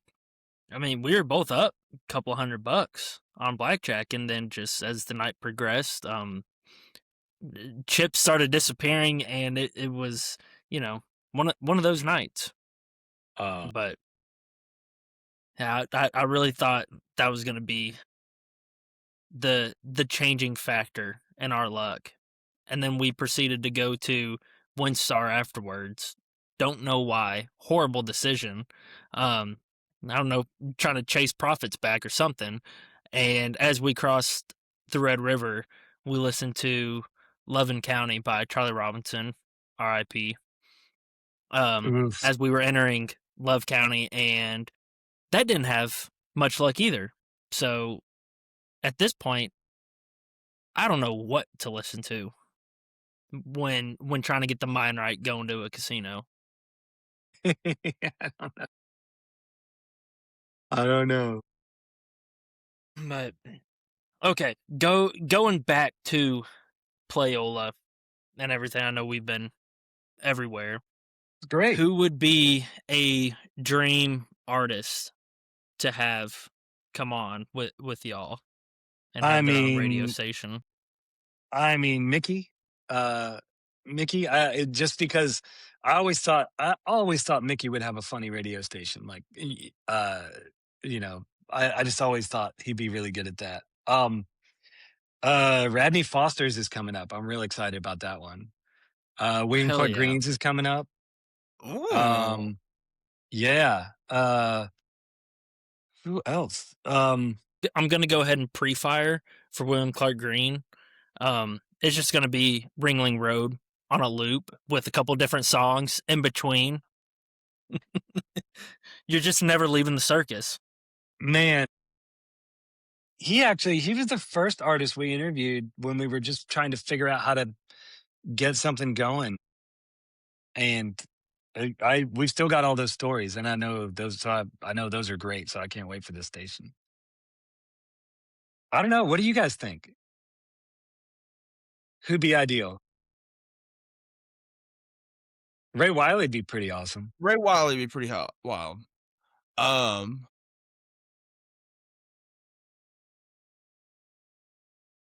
Man, put me on the spot. I'll say it just because I'm thinking about it as the train's rolling through. I think Race Ricketts would be amazing because we've hung out with him, and we've done a couple episodes with him, and he's just one of those guys. I swear he could read the back of a Dr. Bronner's beer soap can. bottle. Yeah, Dr. Bronner's, not sponsored. 18-1 pure Castile soap. But he's just one of those guys that could read like the label on a loaf of bread and proceed to talk about it for 30 minutes. Okay.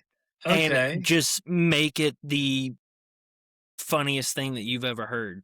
Okay. All right. Sometimes it pisses me off talking with him because he'll just say something and you're like, how do you even think of that? Like, great dude. Even funnier guy. Phenomenal songwriter. For those who haven't listened to Race's new album, Unshameful that album's plug. so good. New Settlers Reunion. Album's so fucking good. I'm gonna listen to it tonight. Hell yeah. Yeah, it's stupid good. And Awesome.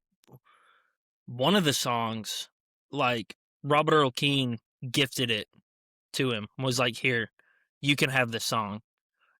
Do what you want with it. And that alone is like, all right, well, I'm pretty sure he said it that night that we were at your house, Tracer. He's like, yeah, whenever he approached me and all that with the song, yeah, I've made it. I'm done. Yeah. That's it. That's awesome.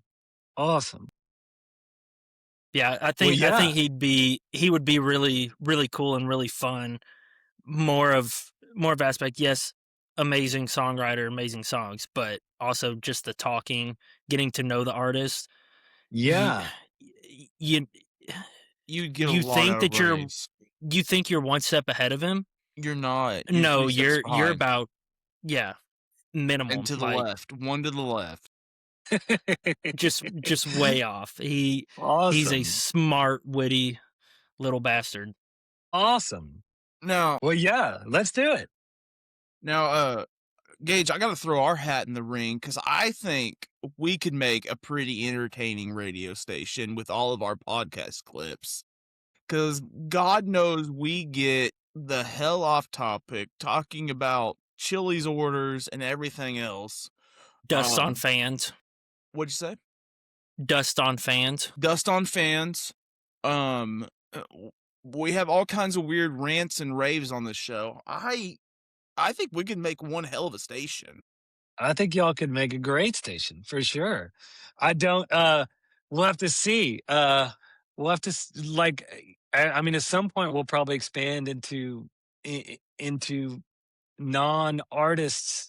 The only thing is, we got to figure out if we do that, then the artists get like such a crappy rate. So we got to figure out the money behind that. Cool. But then as soon as we do, we'll be doing it. You know. You just let me I like think- Gage and I do it for free. We'll just upload our Right. clip. Yeah. Yeah, hell yeah. Yeah. If, Well, I if, wouldn't if you want to find do us in that, a, but I do want to figure out. I do want to figure out like well, it's like we have a way that makes it fair. We got to figure out how to. It's all about all about the artist. So we got to figure out how to do it the right way. But and I think there is a right way to do it. But it's like we gotta. I don't know. I haven't figured that part out yet. I wanted to also bring up within that segment and whatnot. Also, I'm guessing you've partnered in a sense with like radio stations around Yeah. Texas in that sense.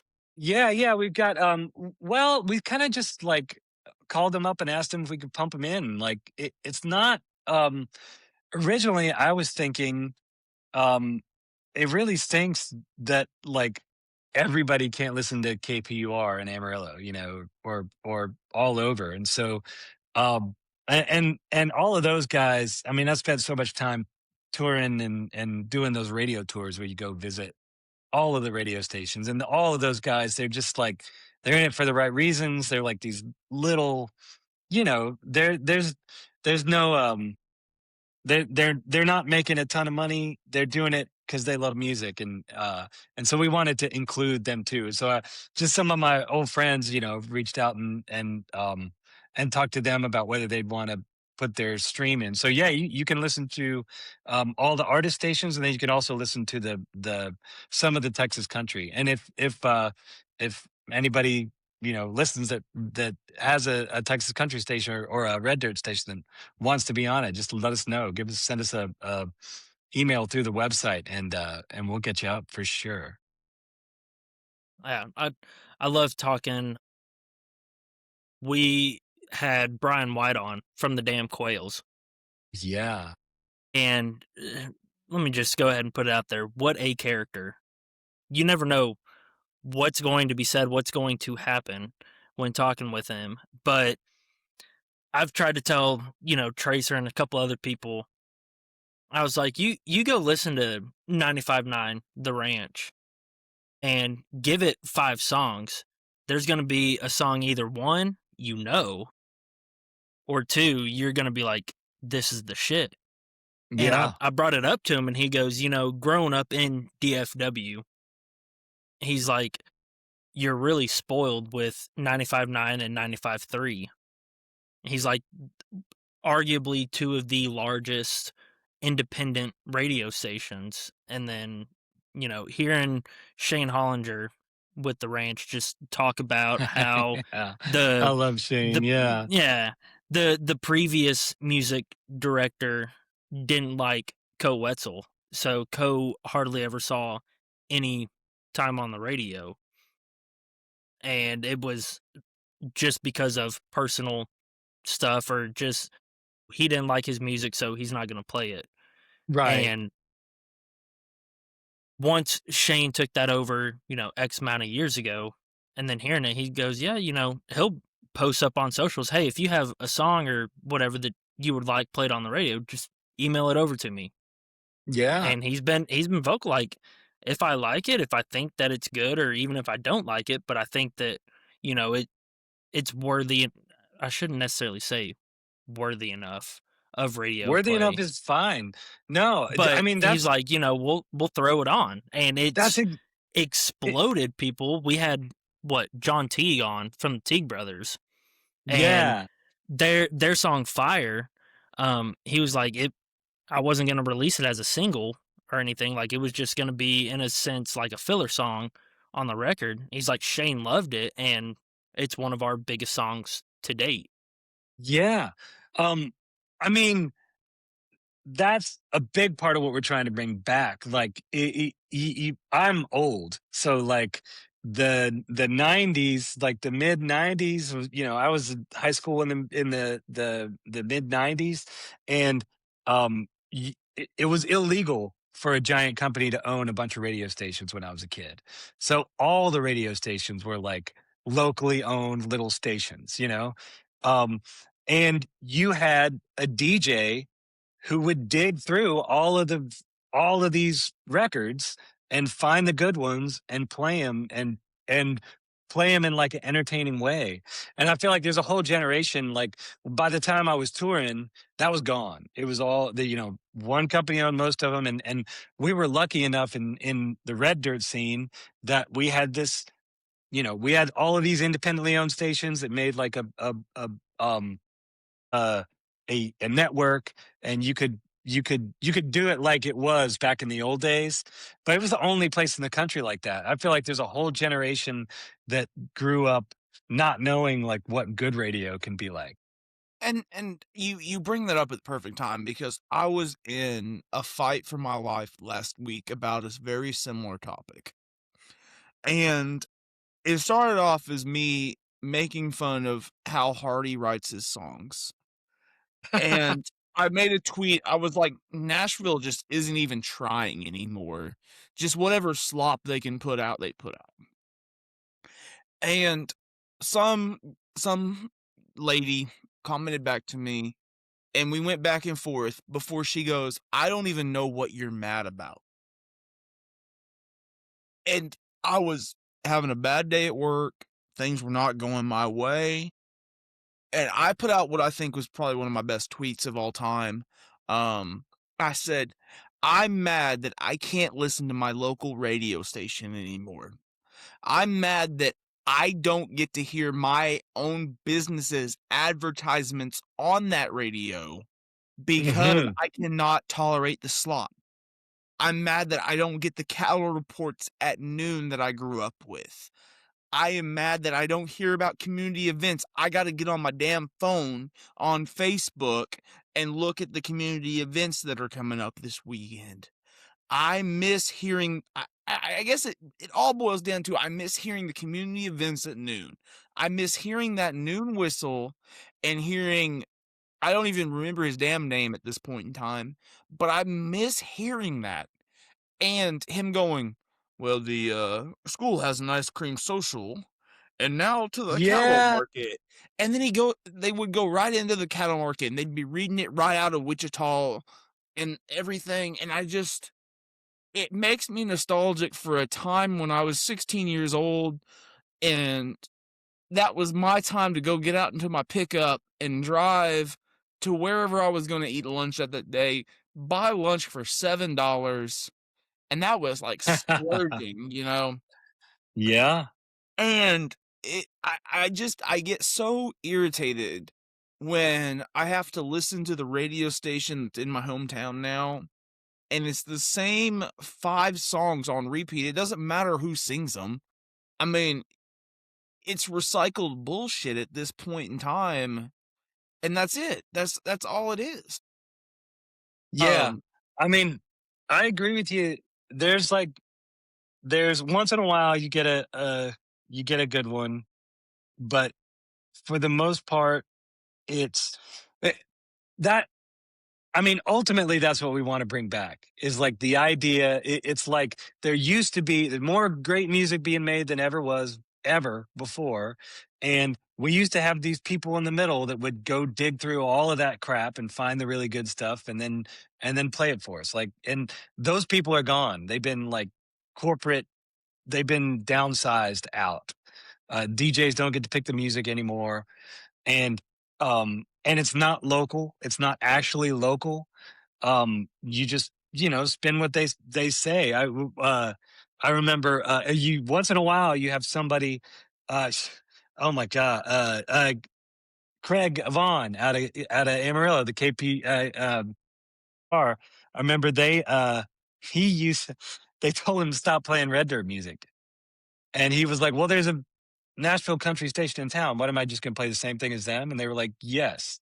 And this is the corporate office on the East Coast, and he's like, "Well, I don't want to do that." They said, "Well, you don't do that, you're fired." And so he went and they would program it from the East Coast with all this Nashville country, and he would pull it out manually and replace it with Red Dirt. And eventually he had the number one station, and they left him alone because like he had enough, he backed it up with the money.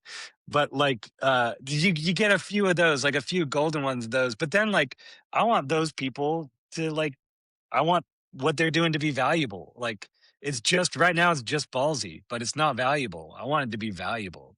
I don't Well, know how we get there and also pay artists fairly. Like and that's a prerequisite to anything we do. So but that's like the ultimate goal. I don't know how we're gonna get there. Ultimately we want those people doing it too and doing a really good job of it. And that's why we're pumping in the red dirt stations that like are those people doing that because we don't know how we're going to do it and also pay artists yet when it's all part of the platform, but that's like one day. Well, that's the dream. you Tracer, bring you up have a to tell really them good about your yeah. Fridays in the past. Uh, uh, country music station, country music station out of Independence, Kansas. Every Friday I can tune into that station, and every Friday I can guarantee you, every 4 songs I'm gonna get a live song from Randy Rogers live at Floor's Country Store. All right. I All don't right. know. I don't know what the obsession is with that album. I don't know what I don't know any of it, but Amos. I don't know if y'all just saw that, but I did anyways, see that. he's behind Lana No, right now. that is, But that's a beautiful thing. yeah. Yeah, for sure. For sure. And honestly, I think if more, because again, you also got to take into account, and it took me a while to realize that, again, growing up 95.9 and 95.3 independent, like they get to pick what they play. Yeah. That wasn't normal everywhere.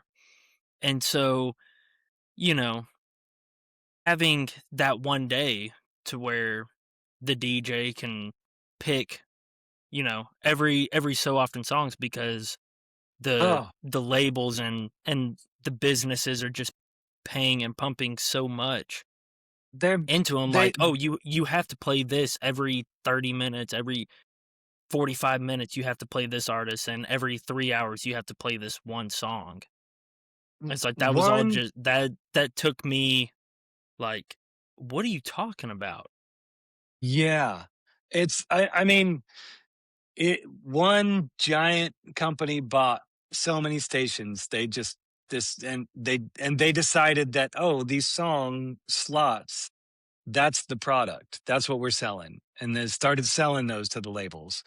And i just I just think that's it's so anti good music. Yeah.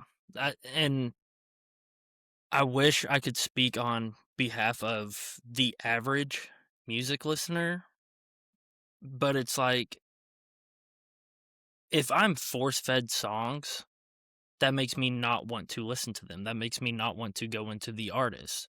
And I Yeah. I understand, you know, if you have a really popular song on 9, like they're going to play that more often because that's their number one song of, the week, the month, whatever.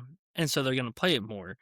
Granted, if there's been several times where I wasn't a fan of it, but it didn't it it doesn't steer me away from whoever the artist was or the station itself. It's like, I know you have to do this, but Shane has done a phenomenal job with saying like, I don't take money.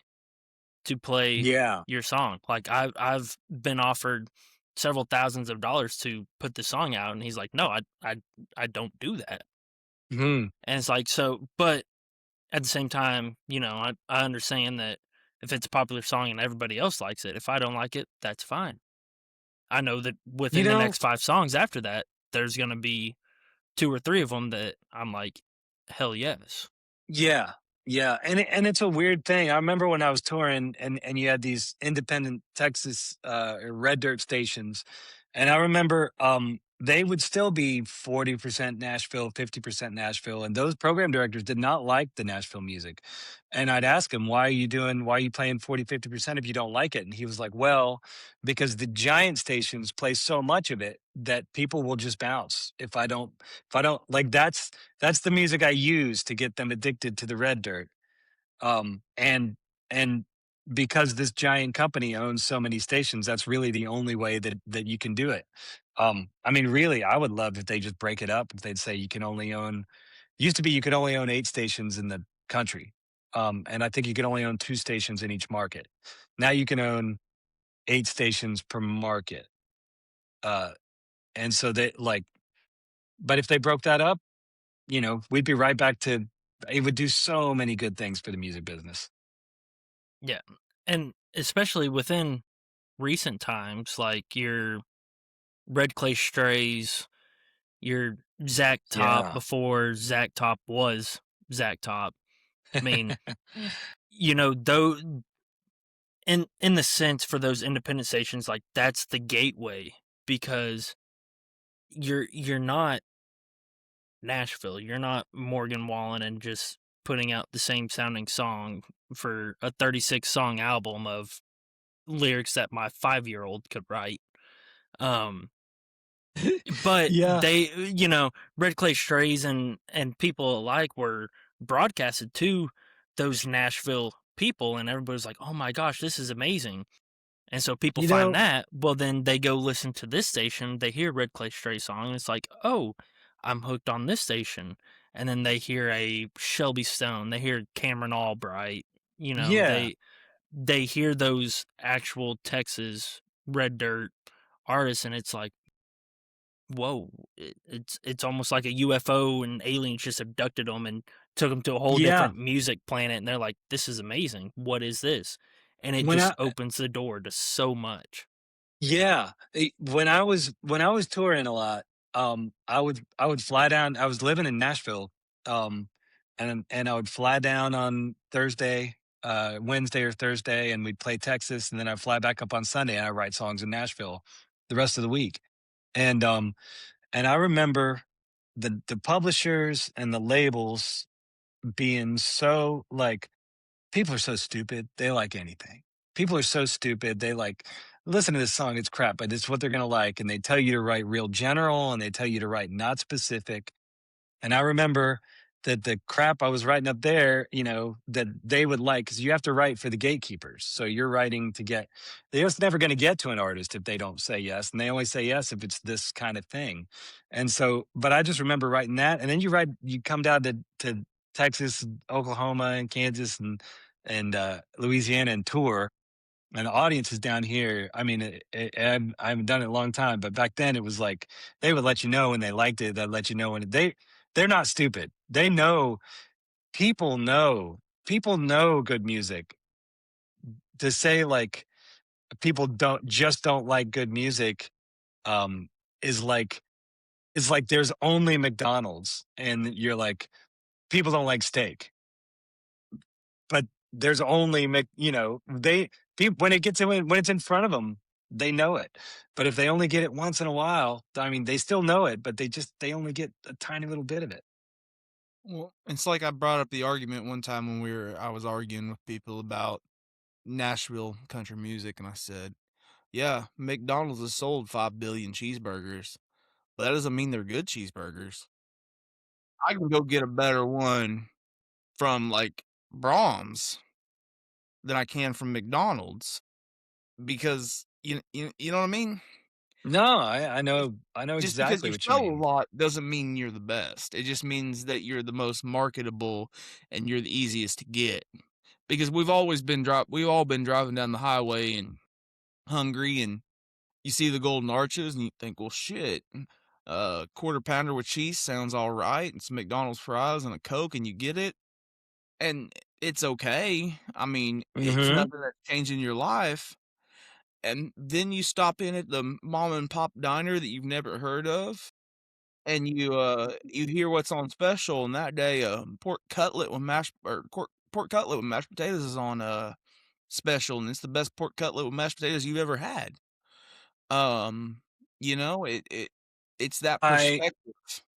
Yeah. I wish we could get back to that. I mean, I feel like I always wondered why I loved West Texas so much. And I think it's because there's no highways. There'd be no you'd go to town, we'd pull into wherever and there was these restaurants, family owned restaurants to eat at. And it was just totally different experience.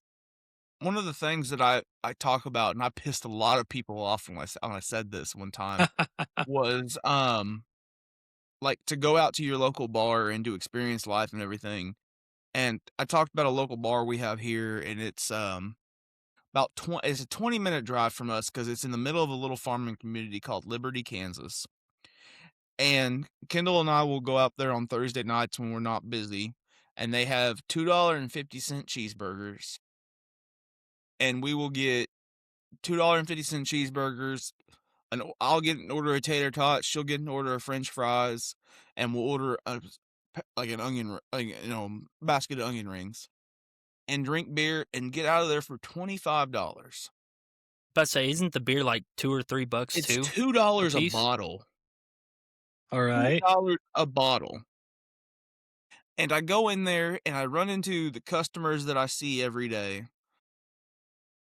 I get to talk to them in like a real setting, where I'm not having to be my work self. They get to, experience who I am away from work. I get to shoot a game of pool for 50 cents. Kendall and I will go over and play shuffleboard for a quarter. We just waste a whole night. And we tell people about this that are not used to small town life. And they're like, well, that costs $120 where we're from. And we're like, yeah, when you leave the city behind and when you go out and you experience small town living or small town life, um, it's crazy what you can find. Um, and that's one of the perks, I mean, of being in an area where the city doesn't exist. I mean, you know, Yeah. Yeah. Okay. I have to ask the question. It used to be a staple on the show, but it's kind of faded in and out, mainly because I just always forget to mention it. But everybody's favorite segment, Texas fast food with Gage. So these 3 places you have to pick from, and it's only the chicken. No sauces, no dipping sauces, none of the extra stuff. It's solely just based on the quality of chicken. You have Chicken Express, Chick-fil-A, and Raising Cane's. I mean, if it's the original Raising Cane's in Louisiana, I would we I'm before it was a chain, we'd always play was it the varsity out there and it's like right next door and I used to look forward to that place all the time. But now I can't afford the Raising Cane's is fast food I can't afford. Like, I would just take I my will kids will there. say I used to travel for work, and Cane's in Louisiana versus Texas is vastly different. Night and day. Night and day. Yeah. I was really surprised. I mean, not that it's bad or anything. It's great, but it's very different. But I took my kids in, and I I looked at the prices and I was like, "Oh, I'm sorry, kids. We can go to a sit down restaurant for this." Yeah. But yeah, if you had to rank those three just on the chicken and the quality of the chicken, the breading, all that good. I'd probably still go with Cane's. Have you had? Are you a Chicken Express? Like, have you had Chicken Express before? I mean, a long time ago, but not Ah, recently. that there's the bias tracer. Yeah. Not the bias, but there's the determining factor. So Okay. I I love this part because I think Chicken Express has like the best quality of chicken and breading. I'm more of a like crunchy breading, All right. but I don't want my breading to fall off. And every time that I go to Cane's, I take a bite and I'm already missing half the breading because it just crumbles off. It's like so thin and light. Okay. But it's you take the sauce and the dipping sauces and everything out of play, it really changes the game. And so Sure. it's always fun to talk with people and be like, okay, what do you think? I Because tell you, Tracer had a bad experience with Chicken Express, and I could maybe out of 15 artists that we've asked, 13 of them have said Chicken Express was the okay. best and their favorite. I'll try it. I'll try it this week. It, I don't. It is off topic, but I grew up in Seneca, South Carolina. It's a tiny little town in the top left corner of South Carolina, and we had this place called the Time Drive-In. Uh, that's we used to go eat chicken fingers there. Like, the chicken fingers with brown gravy, and I miss that. I still go there and we eat there every day. How long were you in South Carolina for? Oh, right till I turned 17, 18, then I got out as quick as I could. What is it? Zaxby's that's out that Yeah. way. Yeah. Oh, Yeah. they finally made their way more west into like I think Frisco maybe has one or something. Okay, And yeah. again, I spent maybe 2 or 3 months in South Carolina, and Really? Where I at? will say Columbia. Okay, yeah, yeah. That's where we were staying. Then we were kind of working all over there. Oh, But yeah. Zaxby's, and then in Alabama and stuff like that, Bojangles.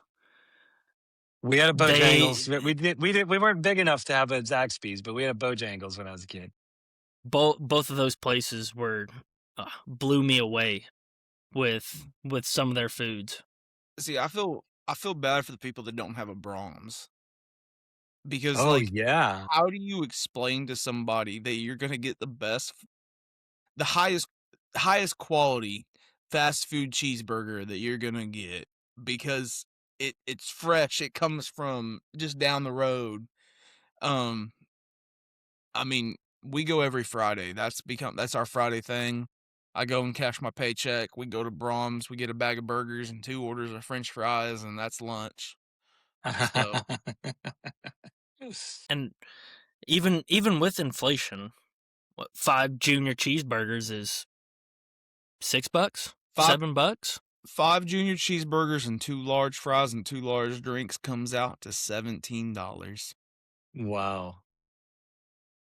No, I used to hit up Brahms on my lunch and get a bag of burgers, Oh and that was man. it, and spend $6, Oh man. $7. If you wanted to go high class and get the cheese and pickles, Ah, you know. it was 7. Yeah, it had to be $7 or $8, and 5 cheeseburgers. I couldn't eat that, but hell, I could eat two in a sitting, and then wait an hour or two, and hell, reach into the bag and grab the other one. I used to take 2 of them and I'd make 2 of the double junior cheeseburgers and I'd eat that, and then I'd have 1 left over and I'd bring it home. I had this old dog when I lived with my parents. His name was Romo. We named him after Tony Romo. Um, one of the best dogs I think you'd ever have. He was part lab, part beagle. So he looked like a lab, but he sat real low to the ground.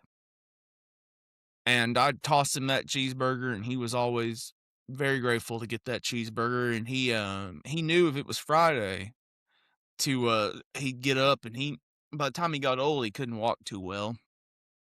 And so I'd pull in the driveway in that old Dodge pickup I used to have, and I'd see him get up and just start hobbling towards the truck on Fridays because he knew he was going to get a cheeseburger. So, But I guess we can get ready to start wrapping up. Brian, is there Man, anything else that you want to, talk about Playola or get the listeners kind of just right there in it? no, I check feel it like we've out. kind Well, of really touched it's on like all of it. it's been in private beta, so you've needed an invitation code to get to it, but we're getting rid of that this week. So, but hopefully by the time everybody Oh, hears it, you'll be able to get it. You'll be able to just download it and listen. And tell us what you think. If you hit there's little if you send, you can send us a message through the app. It comes straight to me and the other 5 people working on it, and we want to know what you like, and we want to know what you don't like too, so so we can make it better. um and yeah, just n- there's a feature in it. You can ask a question. You can record a question for the artist, and they'll answer it for you on the air. So that's pretty cool. I'm kind of excited about that. that's awesome. one thing I haven't experienced is whenever an artist goes live on there, and I'm waiting for the next one to do and get the notification and go check that out, because again Awesome. I just one of the coolest streaming apps that I've seen. To one, the artists are taken care of. We get to know a lot about the artist, and then have that fan interaction, within all that. Thank you, man. And all that wrapped I'm into one, so it's glad you like it. So amazing. glad you like it. It's been a long journey, and there's still a long way to go. It's honestly pretty stressful right now, but it's totally worth it. Totally worth it. Well, y'all are doing it the right way, and you're doing the right thing for what we need for the community in Texas country and red dirt. So we appreciate what you're doing. Well, I appreciate what y'all are doing. Thanks for having me on. This Anytime. reminds me of the old days, like the just sit around talking about music. It's I love it. I love what y'all are doing. Appreciate Yeah, that. you can say the same. We Hey, anytime anytime. you want to Yeah, come on, we'll do this again if I don't just reach bore out. everybody with my old band stories. No. We haven't even dabbled into any of that, I'm sure. One of the things I always get when people talk to me about the podcast is how raw we are here, and just how crazy we get with it, and how you listen to an episode and you get an artist on and nobody asks the questions that Gage and I managed to ask. And that's because nobody's as scatterbrained as Gage and I. Um, and nobody's willing to ask these questions because they want to keep it all prim and proper, and Gage and I don't care. Gage and I are 2 blue collar guys that work their asses off every single day, and Huh? we just want to drink a few beers and talk about what we love, and what we love is music. So anytime you want to come on, tell us old stories, bullshit with us, we're more than willing to have you. I'll take you up on that. Let's do this again. I had a blast. So that being said, it's time to wrap this up. Thank y'all so much for listening. None of this would be possible without y'all supporting us, telling us how much you love us. As always, your mental health is the most important thing. If you need help, don't feel free to reach out to any of us. Feel free to reach out to anybody. Call up an old friend, tell them you miss them, tell them you love them. Grab a cheeseburger at your local drive-thru because it's better than anything you're going to get from McDonald's. I love y'all so much. Thank you for listening. Have a great week. Yes, just like Tracer said, make sure to also go follow Playola amongst all socials. I have the Instagram handle pulled up, so it's All right. Playola Radio. If somehow you can't understand our very thick Southern accents, PLAYOLARADIO.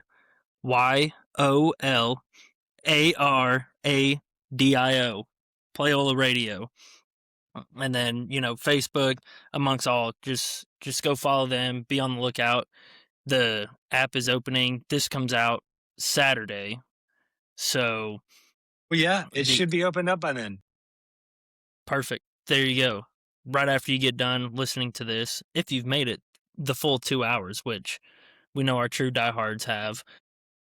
Yes, go follow, go download, go stream Playola, go look at. They have all those rewards we talked about. You could, listen for what is it, 100 hours, 50 or 100 hours for free tickets to a show. I don't even remember. It's something like that. Yeah.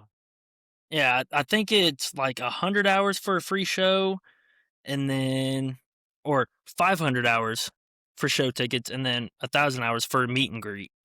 So there you Yeah. go. Make sure to run all those numbers up. Utilize the contact button within the app to give them your feedback on what you love, what you think could possibly be better, and just constructive criticism.